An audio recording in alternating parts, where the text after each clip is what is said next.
Parliament on Tuesday, February 7, 2023 reconvened from recess, and at 10 a.m. we witnessed the members of Parliament tripping in one after the other into the chamber. In the process, we saw the former Minority Leader Haruna Idrisu as well as the former Minority Chief Whip Mubarak Muntaka exchanging pleasantries with their colleague MPs in the House.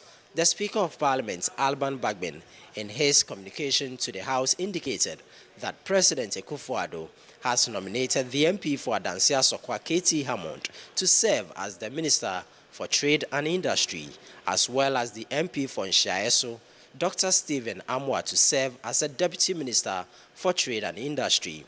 He also indicated that the MP for Abetifi, Bryan, Acheampong, has also been nominated to serve as the Minister for Food and Agriculture, among other nominations. Honorable Kobina Tahir Hammond, Member of Parliament for Adansia-Sokwa, Minister for Trade and Industry.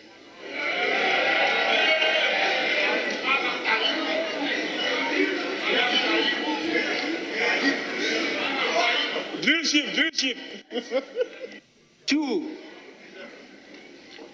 Honorable Bryan Acheampong, Member of Parliament for Abetifi, Minister for Food and Agriculture.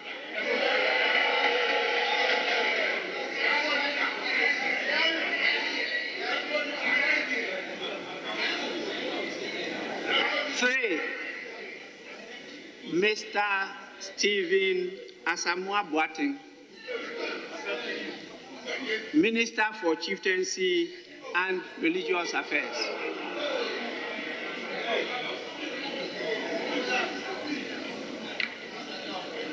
I have further nominated the following persons as Ministers of State, subject to the approval of Parliament.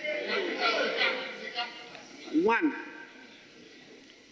Honorable Mohammed Amin Adam, Member of Parliament for Karaga, currently the Deputy Minister for Energy, as Minister of State at the Ministry of Finance.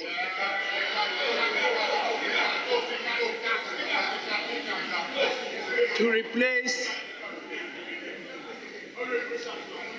replace Mr. Charles Adubuahin, the former Minister of State at the Ministry of Finance. And 2.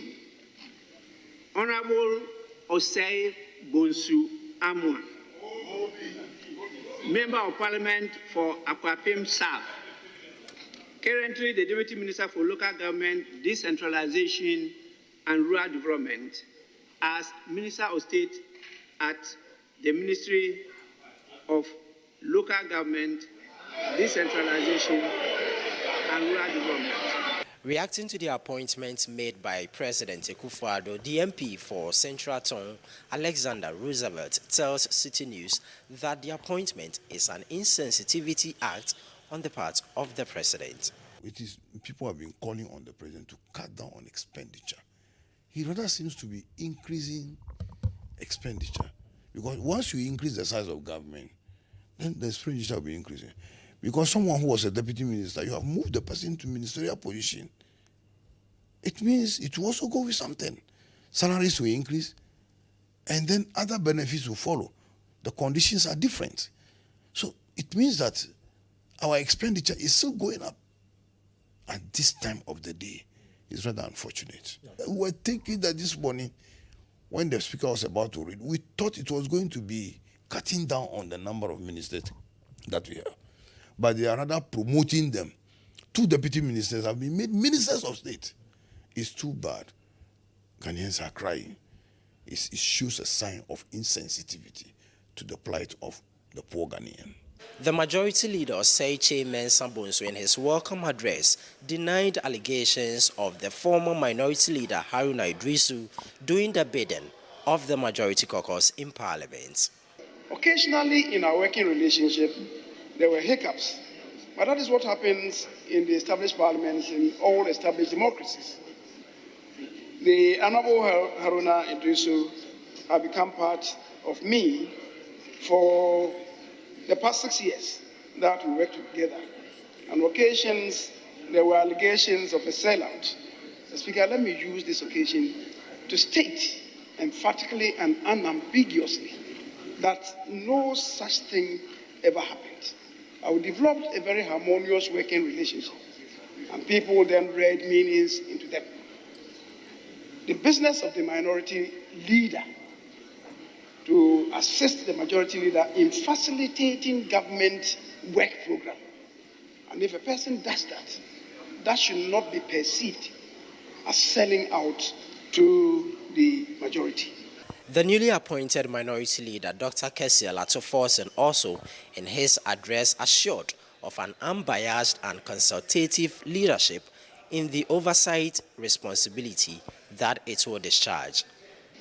To my colleagues on the minority side, we pledge to offer a fair and unbiased, balanced, consultative and principled leadership in our journey to broaden the frontiers of parliamentary oversight and to hold the Akufo-Addo and the Alhaji Bawumia government to account in a manner that helps deliver public goods.